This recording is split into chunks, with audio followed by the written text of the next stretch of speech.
ಸರ್ಕಾರಿ ಶಾಲೆ ಎದುರು ಕೊಳಚೆ ಕೊಚ್ಚೆ ಅಂತಾದ ಚರಂಡಿ. ಬಾಗಲಕೋಟೆ ಜಿಲ್ಲೆಯ ಜಮಖಂಡಿ ತಾಲೂಕಿನ ಹುನ್ನೂರು ಗ್ರಾಮ ಪಂಚಾಯಿತಿ ವ್ಯಾಪ್ತಿಗೆ ಬರುವ ವಾರ್ಡ್ ನಂಬರ್ 8 ಸರ್ಕಾರಿ ಕನ್ನಡ ಹಿರಿಯ ಪ್ರಾಥಮಿಕ ಶಾಲೆ ಗಾಂಧಿನಗರ್ ಹುನ್ನೂರು. ಈ ಶಾಲೆಯ ಎದುರುಗಡೆ ಇರುವ ಒಳಚರಂಡಿಯ ದುಸ್ಥಿತಿ ಹದಗೆಟ್ಟು ಹೋಗಿದೆ.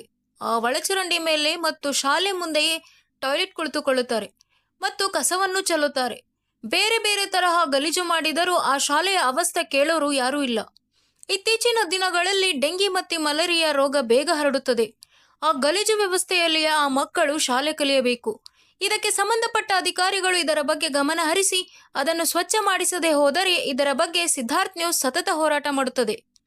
Praveen, Siddharth news 24x7. ಇದು ಬಡವರ ಧ್ವನಿ, ಜಮಖಂಡಿ.